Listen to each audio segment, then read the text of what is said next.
Dia, boa tarde, boa noite. Aqui é a Camila Abdo, do canal Direto aos Fatos e do canal Vista Pátria. Hoje eu estou com o professor André Assi.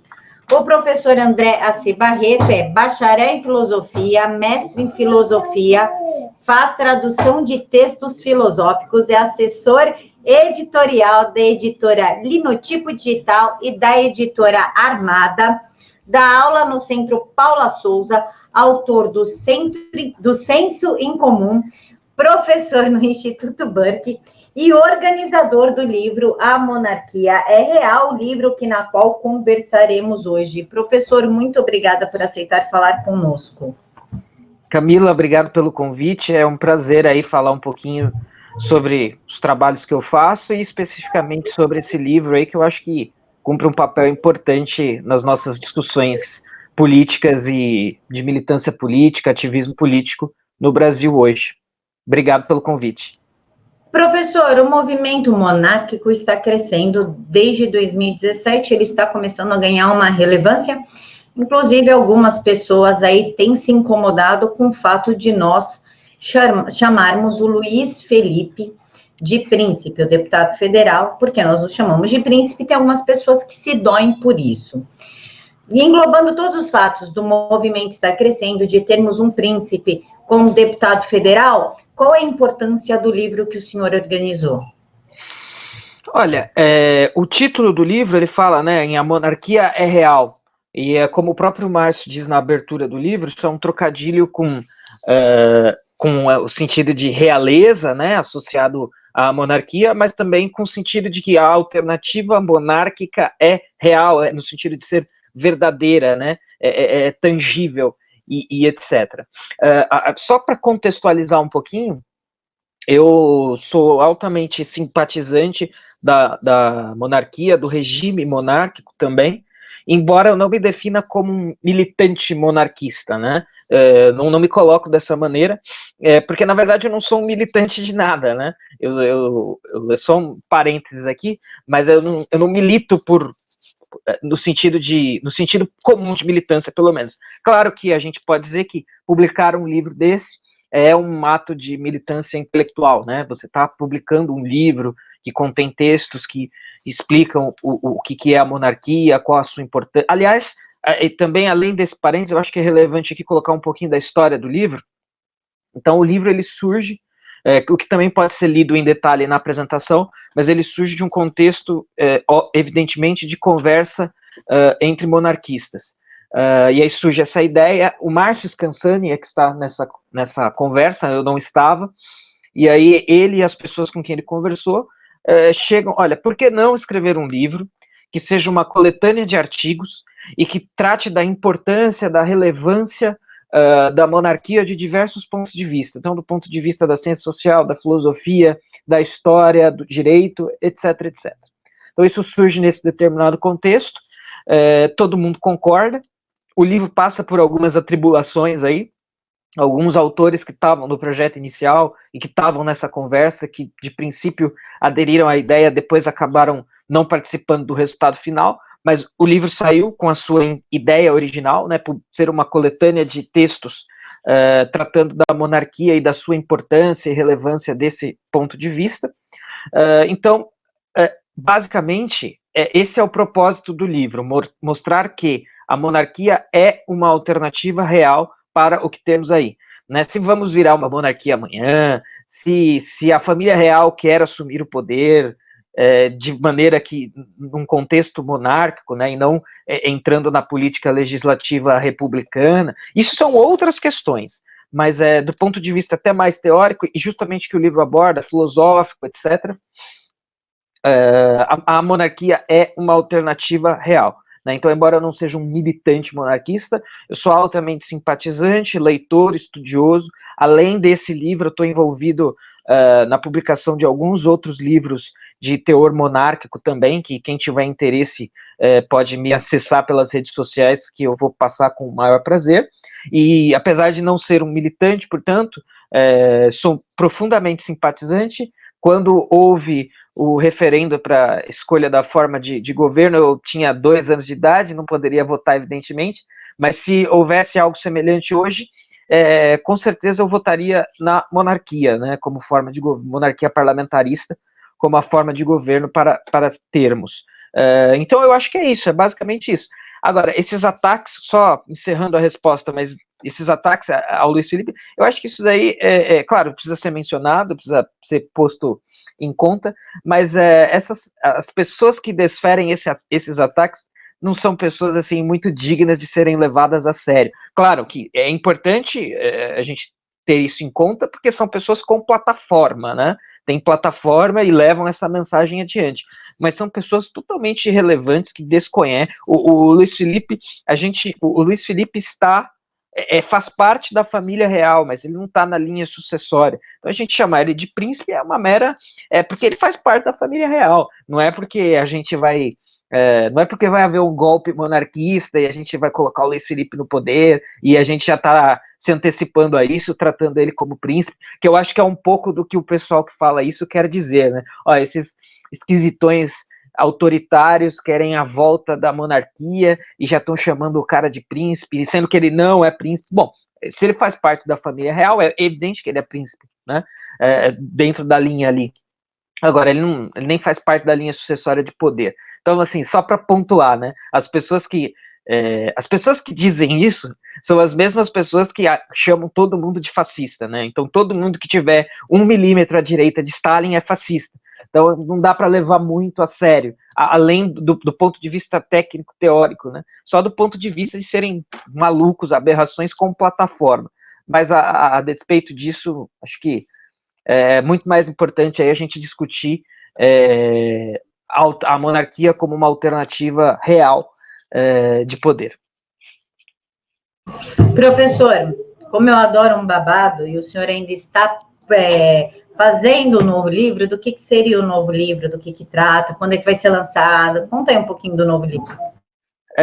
Então, na verdade, assim, há livros de teor monárquico que eu já me envolvi, né? Atualmente, o que eu estou envolvido agora é uma história muito interessante, é um livro de literatura que tem um personagem que é um segurança pessoal do imperador, e o livro é ambientado como se o Brasil nunca tivesse deixado de ser um império, né? Vai ser uma série de 7 livros. O primeiro já foi publicado, chama-se O Agente do Imperador e o Dedo da Morte, e agora eu estou trabalhando na revisão do segundo livro, que vai ter o mesmo personagem, vai ser uma continuidade da história, mas eu já estive envolvido na edição de muitos livros de teor monárquico. Um mais recente e altamente relevante, que eu acredito que vale a menção aqui, é o livro Alegrias e Tristezas, que é provavelmente a maior biografia da Dona Isabel a que os leitores brasileiros têm acesso. É um livro de 888 páginas, né, e aí chamando a atenção para o 888, e contando com 2 cadernos de imagens em papel de alta qualidade, imagens inéditas, as biografias anteriores da Dona Isabel são analisadas. É um livro muito bonito, em capa dura, com um trabalho acadêmico muito sério, mas também acessível ao leitor interessado, ao monarquista regular. E além desses livros, já estive envolvido na publicação do Imperador no Exílio, de Conde Afonso Celso, também pela Linotipo Digital. Alegrias e Tristezas e O Imperador no Exílio são livros da Linotipo, e durante esses últimos anos, também o livro A Monarquia é Real. Enfim, o Laerte Zanetti, que é o outro sócio da Linotipo, ele é monarquista mesmo, né? Ativista monarquista, está envolvido nos meios monarquistas, e como ele é sócio da editora, tem muito interesse em publicar livros desse teor, e eu, como faço parte da editora e trabalho principalmente com edição de texto, estou envolvido também nesses projetos e na publicação desses livros. Quem tiver interesse imediato, fala, meu Deus, quero saber, quero ver tudo isso agora, eu posso disponibilizar os links para você colocar na descrição, ou a pessoa pode me acessar nas redes sociais, Twitter, Facebook. Vai ser um prazer indicar tudo isso para quem tiver interesse. Professor, em primeiro lugar, que eu acabei até esquecendo, eu quero agradecer ao Márcio é Scansani, Márcio Scansani, o editor da Editora Armada, que me deu o livro, inclusive, para a gente poder estar conversando. Muito obrigada, Márcio. E, professor, na página 106 do livro, ele fala sobre monarquia histórica. O senhor pode dar uma prévia aí para a gente o que é a monarquia histórica? E já aproveito e já emendo a pergunta: quais são os tipos de monarquia citados no livro? Acho que até dá para responder as duas ao mesmo tempo. Assim, vamos lá. Antes, um pequeno introito aí à resposta. Um outro problema que eu enxergo quando se fala em monarquia é que as pessoas têm em mente apenas e tão somente monarquia absolutista. Então as pessoas, esse cara tá falando de monarquia? Como assim? Esse cara quer o quê? Quer que tenha um rei lá que manda e desmanda e tem seus bobos da corte e vive uma vida nababesca e o povo morre de fome e não presta, não se submete a ninguém? É isso que como assim esse cara é monarquista? É isso que esse cara quer de volta, né? É isso que esse sujeito quer? Isso tem a ver, em parte, com um preconceito em geral, tem a ver com o ensino da história, que eu acho que é bastante precário, como, aliás, é o ensino da matemática, da filosofia e do português, enfim, o ensino em geral é bastante precário. Então, o pouquinho que se fala de monarquia nas aulas de história, se fala apenas do absolutismo. Eu acho que isso também tem a ver com um outro dado cultural importante brasileiro e latino, né? O brasileiro e o latino, ele está sempre na expectativa de um líder que vai resolver todos os problemas, e aí muitas vezes as pessoas, quando se fala em monarquia, as pessoas confundem, a gente vai eleger um rei, eleger entre aspas, né? Haverá um rei, e esse rei será a fonte da solução de todos os problemas. Então, quando se fala, você está falando disso quando você fala de monarquia. Não, eu não estou falando disso, aliás, muito pelo contrário, né? Isso se converte aí nos líderes populistas messiânicos que a gente vê na América Latina, nos caudilhos, né? Essa coisa toda é muito latina, e aí quando você fala de um líder político, aí as pessoas, e você fala de um rei, de um monarca, muitas vezes as pessoas pensam nesse tipo de coisa, e tudo isso é um equívoco. Então, assim, por um lado, e ainda nem cheguei na resposta da pergunta, estou contextualizando, mas por um lado, se no imaginário popular, como é que é a monarquia no imaginário popular, né? A gente tem de um lado, bom, quando o homem gosta da mulher, ele chama ela de princesa, ou a mulher gosta do homem, chama de príncipe, você é um rei para mim, ou seja, o vocabulário monarquista está no imaginário popular e é associado com coisas, até com coisas positivas, né? Quando você diz isso, você está querendo dizer coisas boas, mas também tem esse outro lado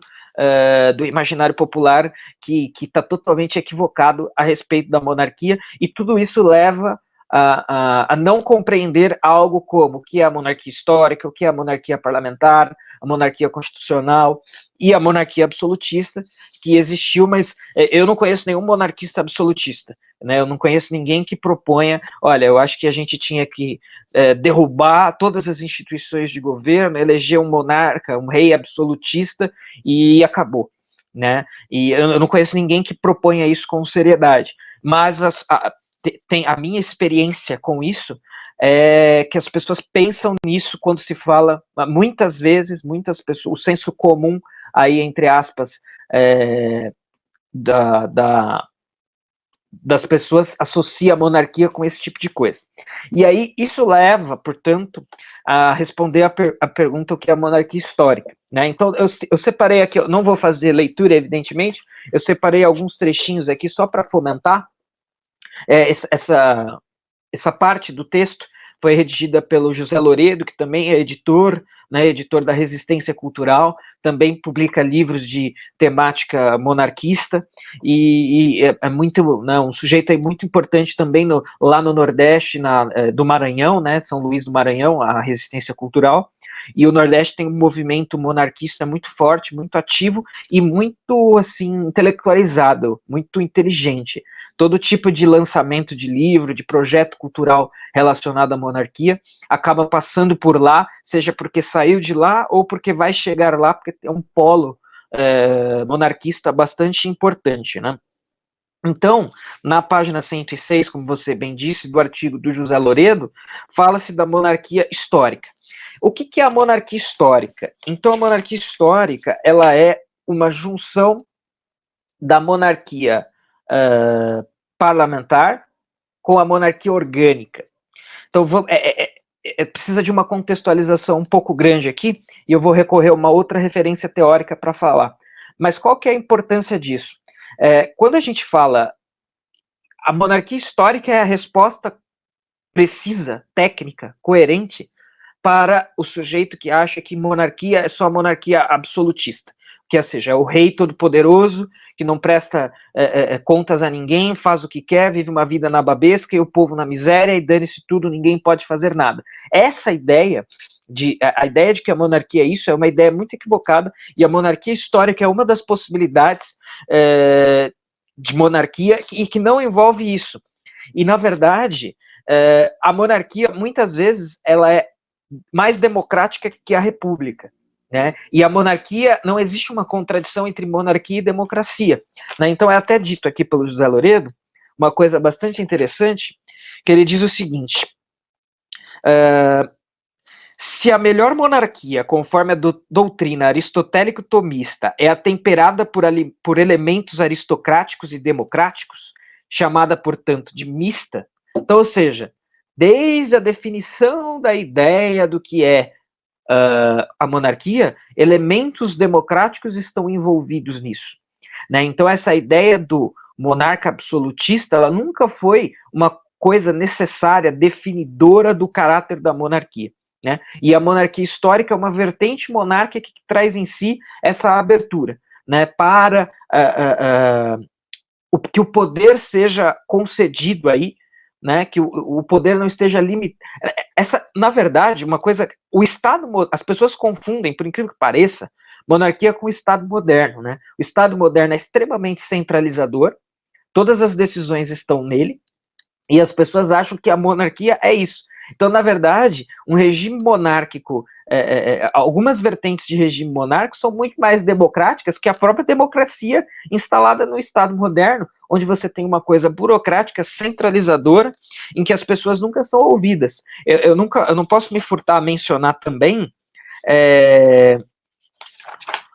Existe uma coisa importante na ciência política, que é a teoria das elites, que muita gente, intuitivamente, faz análise do cenário político por meio da teoria das elites, né? Dizendo que, olha, no fundo, o que diz essa teoria? Diz que, no fundo, tudo é oligarquia, né? Então, a democracia é oligarquia, a oligarquia é oligarquia, evidentemente, a aristocracia é uma oligarquia, ou seja, existem as pessoas e existe um pequeno punhado de poderosos que controlam tudo.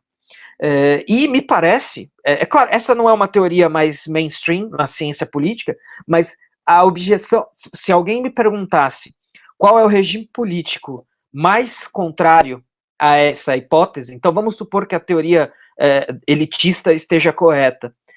A monarquia histórica, por exemplo, é o melhor exemplo de alternativa a esse tipo de coisa. É onde você consegue ter mais democracia, no sentido de o povo não é meramente um peão da jogada dos superiores, mas o povo faz parte das decisões, e o poder é mediado, né? O poder é dividido e mediado, né? Então a gente tem basicamente, tentando encaminhar para um final, a gente tem a monarquia. E eu quero ler uma outra coisinha aqui ainda a respeito da monarquia histórica, mas eu farei isso daqui a pouco.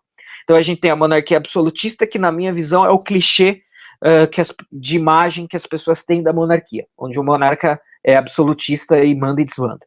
A gente tem a monarquia histórica, que é uma... E aí, essa monarquia histórica, ela está muito ligada também, a gente não pode se furtar a falar isso, ela está muito ligada ao tipo de monarquia que existia na Idade Média, uma vinculação com o poder espiritual, ou seja, a igreja.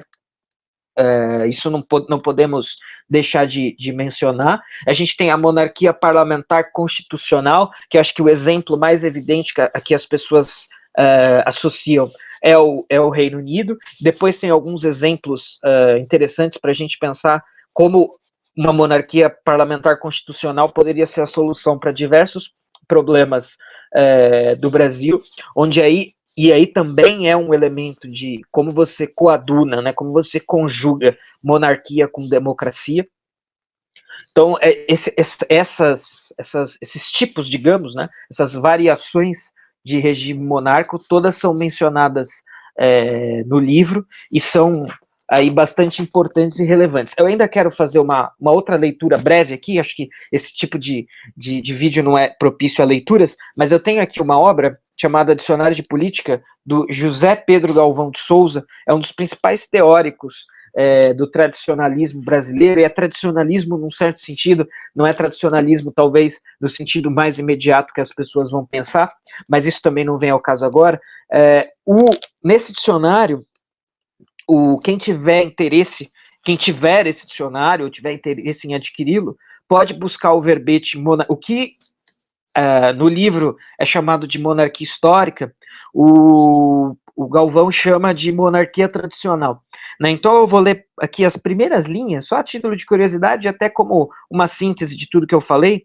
Ele diz o seguinte: o tradicionalismo político, que não deve ser confundido com o tradicionalismo filosófico, tem uma concepção do regime monárquico distinta do absolutismo, ou seja, totalmente na esteira daquilo que eu falei, né? E do constitucionalismo liberal.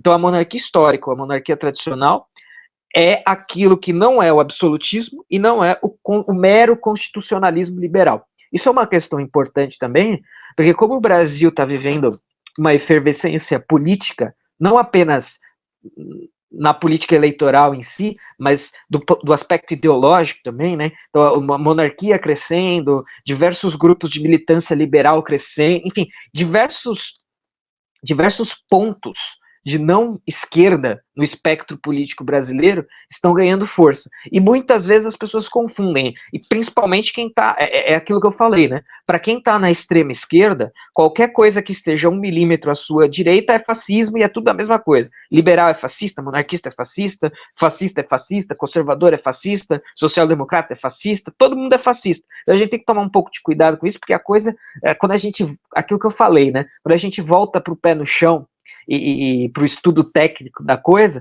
é muito mais nuançado do que parece, né? Tem nuances aí que precisam ser observadas.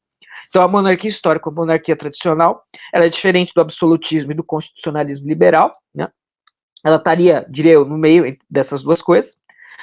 Essa concepção corresponde à experiência histórica dos povos medievais, ou seja, à monarquia limitada ou temperada numa sociedade orgânica em que os grupos intermediários tinham um papel de grande relevância. Ou seja, não tem essa coisa do monarca que manda e desmanda, faz o que quer e o povo obedece, cala a boca, senão morre.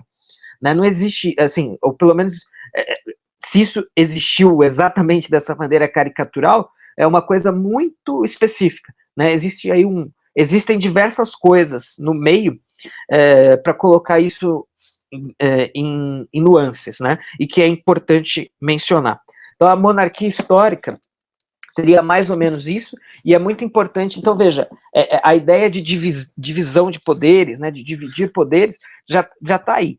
Então, se você tem divisão de poderes, você não tem absolutismo. E existe toda uma gama aí de possibilidades para se ter uma monarquia com isso. Desculpa aí pela resposta longa. Imagina, professor. Professor, no livro ele cita a monarquia constitucional, que quem decorre nesse capítulo é o doutor Sileno César Guimarães. Também é citado monarquia parlamentar e a monarquia orgânica, ou seja, 4 tipos de monarquia: histórica, absolutista, 5, absolutista, histórica ou tradicional, constitucional, parlamentar e orgânica. Dentre de todas essas citadas, qual seria a mais viável nos dias de hoje? Bom, eu acredito que a viável seria uma constitucional parlamentar, né? Então você tem, assim, parece ser óbvio e clichê, mas vamos partir do básico. Você teria uma constituição à qual todos estão submetidos, inclusive o monarca, e o Brasil Império teve uma Constituição, então isso não é nenhum absurdo, que era uma Constituição com valores republicanos, diga-se de passagem, né? Então isso é muito interessante, né? Veja como a coisa tem nuances que a gente não pode deixar escapar. Né? Então, os valores, por exemplo, expressos na Constituição Imperial, eles eram valores que a gente toma como valores republicanos. Então, respeito à propriedade, respeito ao indivíduo, respeito às liberdades individuais, respeito às decisões locais, né? Então, você precisa ter uma Constituição e um parlamento para que haja diálogo, para que haja intermediação, né, entre poderes, as pessoas e os poderes, etc, etc. Então, eu não apenas acho que é muito mais viável, como é muito mais interessante do que do que a república de fachada que nós temos, e que muitos outros lugares também têm. Então, e aí eu queria colocar 2 exemplos aqui, que são citados no livro, salvo engano pelo próprio artigo do Sileno, que é um grande sujeito, que é o seguinte: se a gente pensar em termos de Reino Unido, é claro que lá também, provavelmente, muitos monarquistas dirão que lá é uma monarquia parlamentar de fachada, é um parlamentarismo, na verdade, enfim, embora isso não seja de todo verdade, alguém, com um certo ponto de vista, poderia dizer isso. O caso do Brexit, né, então, ou seja, a saída do Reino Unido da União Europeia. Desde 2016 até agora, o Reino Unido não saiu efetivamente da União Europeia porque o parlamento não permitiu, o parlamento não deixou. Né? Então, seria o caso, né, se fosse literalmente uma monarquia parlamentar, onde o monarca tem o direito. Olha, o parlamento chegou a um ponto que não dá, um ponto em que não se ultrapassa mais. O que o parlamento podia fazer foi feito, acabou. Agora não tem mais o que o parlamento fazer. Essa era a hora de chegar o monarca, dissolver aquele parlamento e convocar um novo parlamento. Isso, de certa maneira, foi feito pelo primeiro-ministro lá, né? Insistidas vezes o primeiro-ministro, olha, precisamos convocar novas eleições, que é só uma maneira de dissolver o parlamento atual. Mas ele teve que fazer isso. Por muitas vezes ele fez e foi frustrado, porque o próprio parlamento tinha que aceitar essa possibilidade. Ele teve lá que fazer uma série de negociações, uma série de possibilidades para que isso ocorresse. Então, numa monarquia parlamentar efetiva, onde o parlamento pode chegar a esses pontos em que ele não consegue mais resolver o problema, ou ele não quer, na verdade, lá não era um caso de não consegue, mas era um caso de não quer, né? O parlamento estava segurando, estava mantendo um impasse, por aí, não vou entrar aqui no detalhe, mas as pessoas votaram por meio de um referendo para que o Reino Unido saísse da União Europeia. Só que a maioria dos parlamentares não é partidário dessa saída. Então eles fizeram tudo que estava ao alcance deles, tudo que eles podiam, para frustrar essa saída. E aí, olha só, esse era o momento perfeito para o monarca agir. Então o monarca teria que agir em favor da vontade das pessoas, em favor da vontade do povo, como um garantidor da vontade democrática do povo, contra um parlamento corrupto, contra um parlamento que não está cumprindo as suas funções, que é representar e executar a vontade das pessoas. Né? Então, uma monarquia constitucional parlamentar, de fato, é uma forma de governo bastante interessante que poderia dar conta desse problema também. E aí, só num pequeno segundo exemplo, se a gente vê, por exemplo, a gente pode pensar no impeachment, né? Então, olha só o caminho todo. Claro que dentro de um regime monarquista parlamentar constitucional não ia ser, né? O palavrório seria outro, mas vamos supor que a gente tivesse a figura do primeiro. Então vamos pensar não na presidente Dilma, mas na primeira-ministra Dilma. E todas aquelas situações em torno dela, e a existência de um monarca que pudesse destituir o primeiro-ministro do seu poder, caso ele não cumprisse certas prerrogativas. Aquilo teria sido solucionado de uma maneira muito mais rápida, muito mais eficaz, sem ter feito sangrar as instituições e a própria democracia, né? Porque o impeachment, ele pode ser totalmente legítimo, mas o impeachment nunca é bom, né? Se você precisou chegar ao ponto de um impeachment, isso não é uma coisa boa. E isso também é uma uma mancha na história da República, porque no Brasil, na República Brasileira teve golpe, teve ditadura, teve impeachment, né, um monte de porcaria teve durante a nossa República.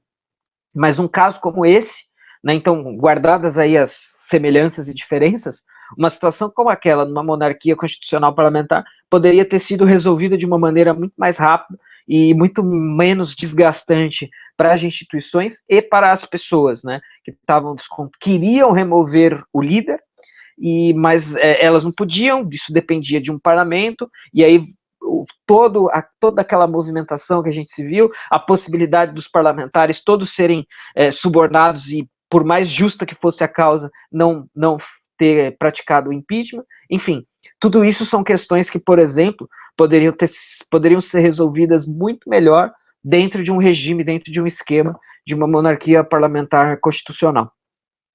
O senhor já respondeu a minha próxima pergunta, que seria que na democracia nós temos o impeachment, como daria para retirar um rei, por exemplo, que não está correspondendo com os anseios da sociedade, e o senhor acabou de responder. Então, a gente vai para outra pergunta. O pessoal fala que a monarquia teve o seu fim sobre um golpe militar. O senhor concorda com essa ideia? O senhor pode explicar para a gente o que aconteceu?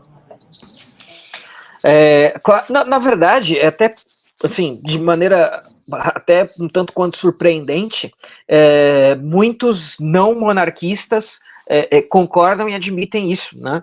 Então, até isso é um fato tão cristalino, assim, tão evidente, que talvez o republicano mais ortodoxo não concorde, mas assim, as demais pessoas, mesmo que não sejam monarquistas, ou até que sejam contrárias à monarquia, admitem que o que ocorreu no Brasil foi um golpe militar que visava instalar a república, o que estava na contramão dos anseios gerais, né? As pessoas não queriam, e em geral essas trocas de poder de maneira abrupta se dão por meio de golpes, e foi exatamente isso que aconteceu, né? Então, e aí a história da República Brasileira está marcada por isso, então, por ter sido instalada por meio de um golpe, por ter a ideologia, né? Isso é uma coisa, isso talvez já não seja tão trivial, embora muita gente saiba, talvez não seja tão trivial, a ideologia por trás do republicanismo brasileiro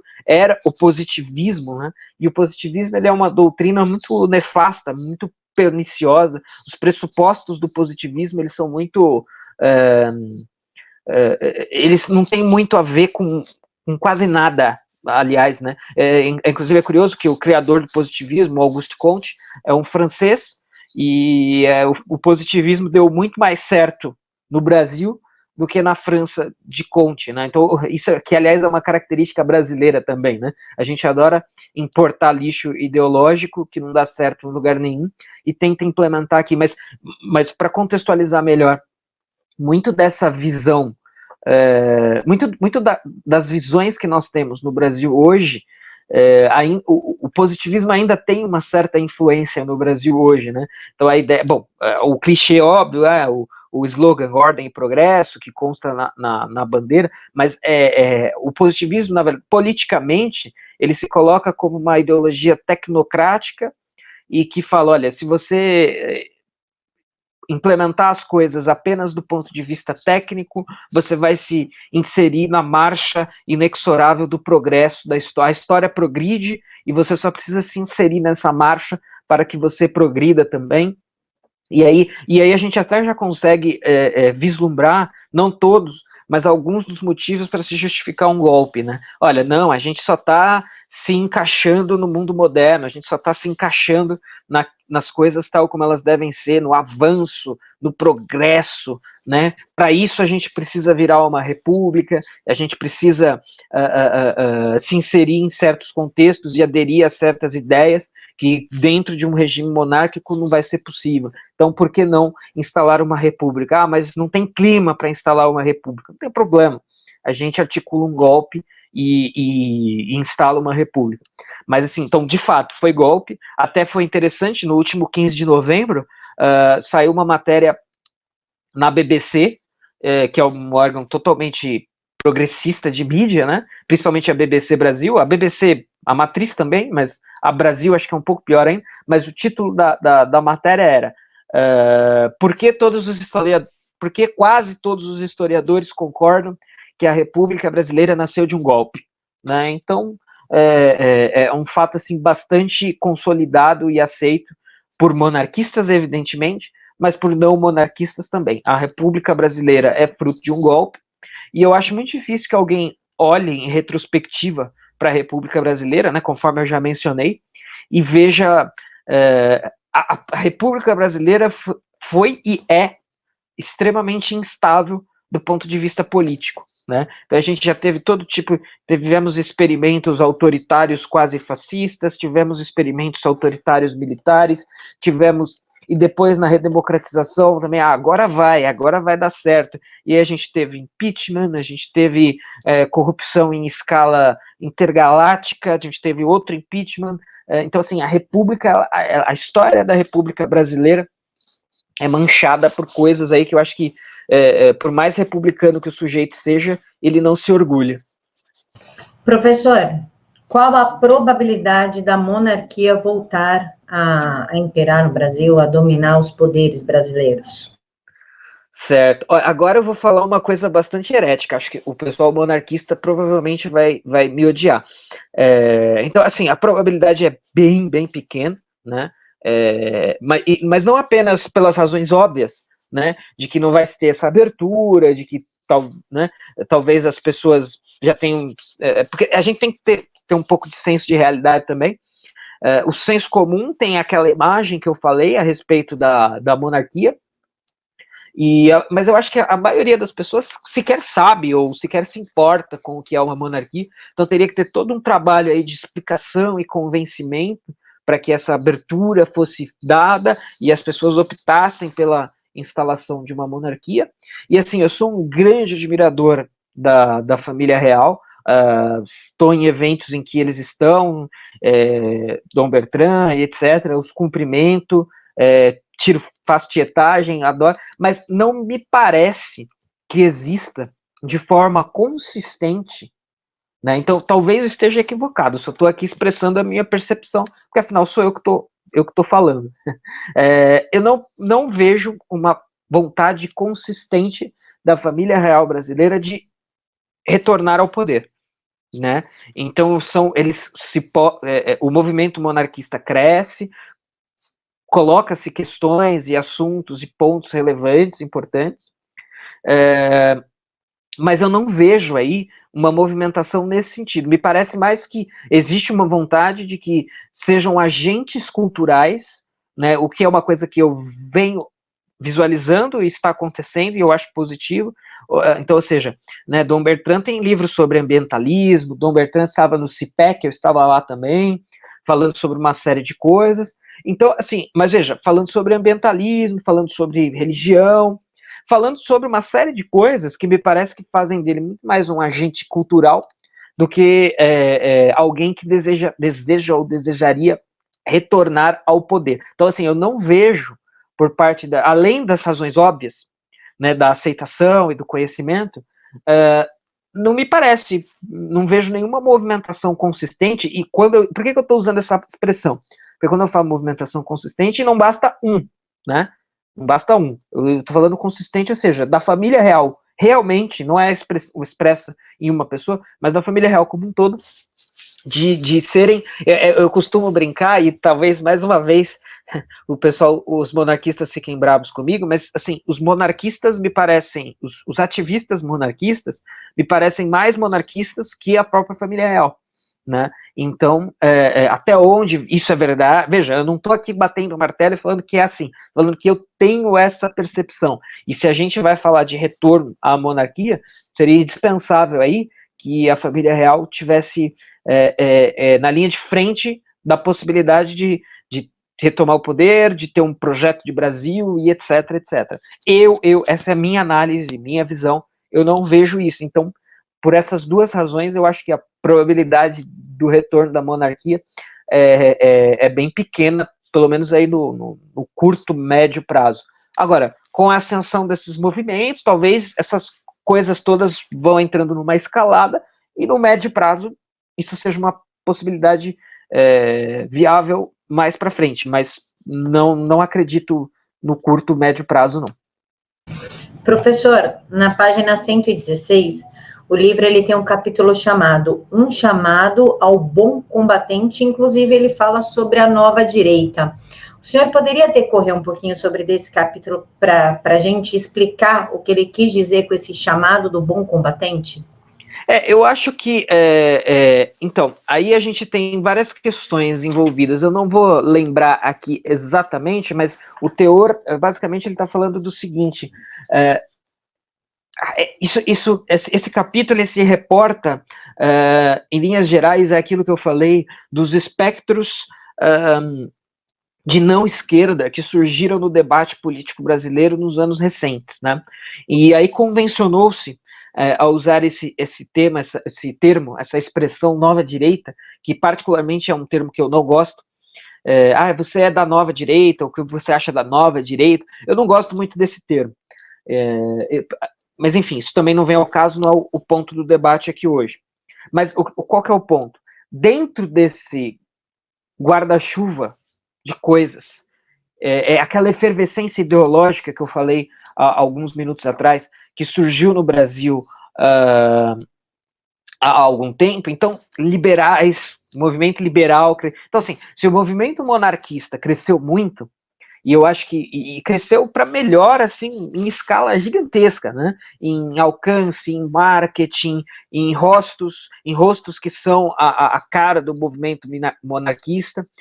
Isso também aconteceu com os liberais, isso também aconteceu com os movimentos conservadores em geral, que às vezes são conservadores monarquistas, às vezes não, às vezes são conservadores liberais, que é uma das coisas que é mencionada no capítulo. Então, o que me parece é o seguinte: é típico de coisas recém-surgidas que haja uma certa confusão. Então, me parece que impera uma certa confusão. Então, tá todo mundo no mesmo balaio, de não ser, dois balaios, não ser de esquerda e ser anti-esquerda, né? Então, até mesmo os liberais, que pelo menos que estariam, acho que, mais ao centro no espectro, em geral, os liberais são anti-esquerda, pelo menos em economia. Então surgiu uma série de movimentos aí nesse sentido. Os monarquistas estão dentro disso daí. E aí, combater o bom combate é você saber onde você está exatamente. Esse é um erro em que eu já incorri, né? Se a gente está em 2019, se a gente pensar no que a gente viveu na era PT no Brasil, e eu acho que isso tem a ver também com essa ascensão da nova direita, né? Todo mundo que não era de esquerda se juntou para combater esse projeto de esquerda que estava. E agora que a gente tem um projeto de direita no poder, está cada um se separando novamente, né? Olha, liberais são uma coisa, conservadores são outra, e monarquistas, pelo menos por vezes, embora tenha o liberal conservador monarquista, né, que é o sujeito que vai acreditar numa economia livre, numa economia de mercado, vai guardar valores conservadores, que é uma coisa que está diretamente, um monarquista guarda valores conservadores. Acho que todo monarquista é necessariamente um conservador, mas não necessariamente todo conservador é um monarquista. Embora eu conheça monarquistas que se digam de esquerda, mas isso também é uma isso é uma excrescência para a gente comentar num outro momento. O que está sendo dito aí é que você precisa se reconhecer o que você é, onde você está, o que você quer, e quando você estabelecer essas bases, então você é capaz de combater o bom combate. Então hoje a gente está vendo que, até um certo momento, todos estávamos na mesma trincheira, que era a trincheira de combater o projeto de governo de esquerda que aí estava. Agora, parece que as pessoas, todo mundo que está do lado direito do espectro não está mais na mesma trincheira. Então, monarquistas querem uma coisa, conservadores não monarquistas querem outra, liberais querem outra, e por aí vai. Então, para que você combata o bom combate, pensando em termos de ativismo, militância, você precisa saber em que lugar você está, em que ponto você está e com quem você está. Então, quem é realmente seu aliado, quem não é, né? Então, uma das razões pelas quais eu não gosto de termos como nova direita, porque provavelmente, para alguém que usa esse termo de uma maneira um pouco desregrada, é jogar todo mundo, monarquista é a nova direita, liberal é a nova direita, conservador é a nova direita, todo mundo é a nova direita, né, na medida em que não é a esquerda. E são ideais direitistas que estavam praticamente inexistentes no Brasil, então todo mundo é nova direita. Legal, eu acho que isso não ajuda nada, não gosto desse termo. Mas é um pouco disso daí, né? Então, para quem é militante de fato, ativista de fato, né, precisa prestar atenção nessa questão, nessa ideia de se combater o bom combate. Professor, no livro, da página 174, a página 220, ele fala de todos os poderes. Então, ele fala o imperador e a Assembleia Geral, o imperador e o poder judicial, o poder moderador e o poder executivo. O senhor poderia, por favor, decorrer sobre esses poderes se nós vivêssemos numa monarquia? Como é que ficaria a Assembleia, o executivo, o judiciário? Certo. Então, esse é um assunto, esse, na minha opinião, é dos mais complexos. Eu vou abordar aqui de uma forma mais superficial, mas tentando responder a pergunta, acho que uma primeira coisa que vale a pena se destacar, se a gente vai pensar essas questões, é também o seguinte. Então, aquilo que eu falei, todos esses poderes existem numa monarquia, ou podem existir se o formato monárquico que se deseja assim quer e assim permite, né, e tudo mais. Então, ou seja, existe uma divisão de poder, existem instituições separadas que exercem poder, isso é descentralizado, né? Então, em alguns momentos do livro, eu até separei isso, eu não sei se eu vou achar aqui agora, deixa eu ver se eu vou achar. Aqui, ó. Na página 159, ainda no artigo do Sileno, vai se falar o seguinte, deixa eu achar aqui, a partir dessa página, certo, o Benjamin Constant, né, mencionado aqui, é uma figura importante também para esse, eu não vou achar o trecho que eu queria aqui, mas no capítulo do Guimarães Sileno, né, que é deixa eu achar aqui, começo do artigo, as monarquias constitucionais e os harmônicos do direito, ele fala bastante sobre essa questão também, que é falada nessas páginas na sequência, e eu acho que, então, primeiro, há divisão de poder, segundo, esses poderes existem, são harmônicos, se respeitam, e isso é descentralizador. Então, por exemplo, um slogan que é um slogan relativamente antigo já, mas que voltou ao debate público aí, é o mais Brasil e menos Brasília, né? O Paulo Guedes ressuscitou isso daí, o próprio Bolsonaro ressuscitou, e é uma frase aí antiga do pai do Hélio Beltrão, que não me recordo agora o nome dele, mas é do pai do Hélio Beltrão. Então, a monarquia parlamentar constitucional, ela dá aso à existência desses poderes e ela descentraliza. Então, o grande regime de governo que pratica o lema, pratica o slogan mais Brasil, menos Brasília, seria a monarquia, né?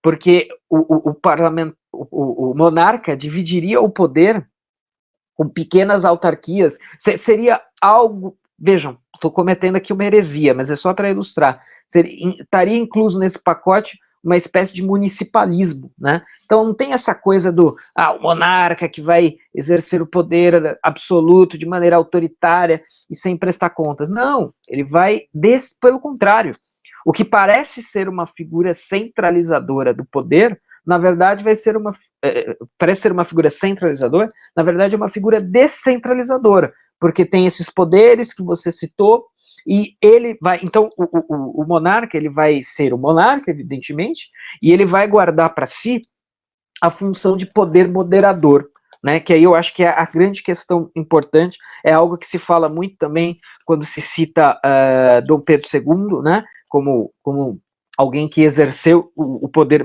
moderador que lhe cabia. Deixa eu ver aqui se eu vou achar. Não, aqui eu não vou achar. Eu vou voltar a recorrer ao livro, ao dicionário de política do Galvão. Eu separei aqui o artigo de poder moderador. Evidentemente que eu não vou ler por inteiro. Mas qual que é a ideia, então? Então, dentro desse esquema todo, você tem o monarca, você tem esses poderes, você tem uma descentralização e você tem o monarca guardando a função de poder moderador, que é basicamente, também a gente pode entender como aquela, por exemplo, o caos do... Então, você tem um poder judiciário, como você mesmo mencionou, mas e se o poder judiciário estiver ou fomentar o caos? E o que fazemos? Parece uma situação bem atual, né? O que fazer quando? Primeiro, o judiciário transcende as suas funções devidas. Primeiro problema que a gente enfrenta agora e não temos como solucionar, né? Até temos impeachment do ministro do STF. Pô, mas até você conseguir isso daí é quase impossível. É inacessível, né? Você conseguir algo assim. Então, o que fazer? Então, se a gente está numa monarquia constitucional parlamentar, em que existe um poder judiciário, só que esse poder judiciário está corrompido, né? E não apenas corrompido moralmente, mas está corrompido no sentido de que está extrapolando as suas funções, está transgredindo as suas funções, que é exatamente o que a gente está visualizando hoje com o STF. Então, o monarca vai ter a prerrogativa constitucional legítima de exercer o seu poder moderador. Então ele vai falar, epa, peraí, poder judiciário é para legislar, não é para criar lei, como a gente vê agora, entre outras confusões envolvendo o poder judiciário, a gente vê claramente uma transgressão da divisão de poderes. Então, veja, mais uma vez, né, o que as pessoas acham que acontece na monarquia, na verdade, acontece na república. Então, você tem a divisão de poderes, legislativo, executivo e judiciário, você espera que o judiciário arbitre, mas na verdade ele está legislando, o que não é sua prerrogativa. Então, o que poderia acontecer num contexto de uma monarquia parlamentar constitucional com poder moderador? O monarca exerceria a sua prerrogativa de poder moderador e daria um jeito nisso, né? Renovaria o judiciário, enfim, ele teria capacidade para fazer isso bem, rápido, melhor, atendendo aos anseios gerais, né? Então, só para não perder voltando aqui no dicionário do Galvão, no verbete poder moderador, ele diz o seguinte: concepção dos liberais franceses da época da Restauração. Então, como eu disse, né, o Benjamin Constant é um teórico aí bastante importante para a gente pensar a discussão que a gente está tendo nesses últimos minutos. Então, concepção dos liberais franceses da época da Restauração, tendo em vista completar a tripartição do poder do Estado, oriunda de Locke e Montesquieu. Visava ao melhor entrosamento entre os chamados poderes legislativo, executivo e judiciário. Então você tem os três poderes, e o poder moderador seria algo que paira sobre os três, está acima dos três, como garantidor do funcionamento legal, né, legítimo desses três. Só vou, evidentemente que eu não vou ler o verbete todo, só mais algumas linhas. A harmonização destes, que os norte-americanos procuravam realizar pelo sistema de freios e contrapesos, checks and balances, na monarquia representativa constitucional, devia caber ao próprio rei. Né? Então, o rei é que vai guardar essa função de poder moderador. Só mais uma linha aqui. Além disso, tratava-se de encontrar uma via média entre o absolutismo e o liberalismo. Então, o que é o poder moderador? O poder moderador não é o monarca absoluto, ele não pode fazer o que ele quer, ele tem que operar dentro dos limites e prerrogativas que o cabem. Mas, quando os outros poderes... Porque as pessoas quando se pensa num rei ou num monarca, e se o monarca se corromper ou for corrompido? Bom, mas numa república, numa democracia, e se os poderes forem corrompidos, o que você faz, né? Isso é uma questão que não é uma questão inerente à monarquia, né? Não dá para dizer que a monarquia não tem esse problema, ela tem, como qualquer regime político tem, mas por que a gente só pensa nisso quando se fala em monarquia e não se pensa nisso quando se fala na democracia representativa, no regime no presidencialismo que a gente tem no Brasil hoje, por exemplo, né? Então, assim, me parece, curioso, assim, parecem aquelas coincidências interessantes da história, mas é curioso como o momento para se falar em poder moderador não podia ser mais propício, né? Desde o impeachment, desde o caos político que a gente está vivenciando no Brasil nos últimos anos, agora que a coisa está começando a se apaziguar levemente, como seria necessário, importante, bem-vindo e válido a existência de algo como o poder moderador, né? Metade dos problemas que a gente enfrentou poderiam ter sido resolvidos de maneira melhor, mais eficaz, mais rápida, atendendo os anseios do povo, né? Então, e essa questão do atendendo os anseios do povo é muito importante, porque qual que é o senso comum da democracia é o governo do povo, né? O clichê da definição e o senso comum. Mas a gente sabe bem que isso é muito limitado, né? E muitas vezes não é verdadeiro. Então, por exemplo, quando você tem o judiciário legislando, o judiciário não foi eleito pelo povo, então ele não está lá democraticamente, pelo menos não de maneira direta, e está tomando decisões que estão em desacordo com aquilo que quer o povo, né? Que quer as pessoas. E aí, o que fazer, né? Então, o poder moderador seria a figura aí que poderia ser uma possível solução nesse sentido, mas não o temos, infelizmente. Pessoal, esse é o professor André Assi e ele é o organizador do livro. Peraí, deixa eu achar direitinho a câmera aqui. A Monarquia Real, que aborda o período monárquico sobre o viés político, histórico, jurídico e social. O link do livro eu vou deixar aqui na caixa de informações e é claro que vocês vão comprar por esse link, porque aí vocês me ajudam por causa da Amazon Associados. Professor, o senhor gostaria de fazer as suas considerações finais aqui para a galera do canal? Claro. Foi um prazer falar, é sempre um prazer falar. Monarquia, monarquismo, etc. Eu tenho interesse por diversos assuntos. Monarquia é um deles. É um assunto que o tempo passa, né? E às vezes está um pouco mais em alta, um pouco mais em baixo, mas é um assunto constante. Eu tenho muito prazer assim, em estar envolvido nessa discussão, em trabalhar com a edição de livros em geral, é claro, mas a edição de livros que tratam desse tema. Eu acho que é um resgate histórico, é uma oportunidade da gente saber que o Brasil já foi grandioso um dia, né? E o período imperial está aí para nos provar e nos atestar isso. Então, é um prazer falar sobre esse assunto, foi um prazer editar esse livro. Estou sempre à disposição para esclarecimentos, falar de outros assuntos também. Foi um prazer, agradeço a Camila pelo convite, pela gentileza, pela oportunidade de falar. E é isso, um grande abraço a todos, obrigado pela atenção. Se alguém tiver ainda alguma dúvida ou questão, pode me acessar pelas redes sociais aí tranquilamente. Forte abraço a todos.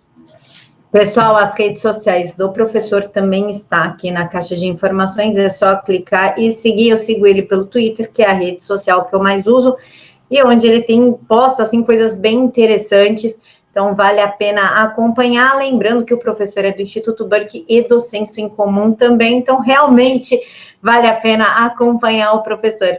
Quero agradecer a todos e lembrar para vocês que o canal tem apoio-se, então clica aí para ajudar a gente. E desejo que todos fiquem com Deus e que Jesus abençoe muito a vida de vocês, que preencha a vida de vocês com vitória e que somente a vontade dele prevaleça na vida de cada um de vocês. Muito obrigada e fiquem todos com Deus.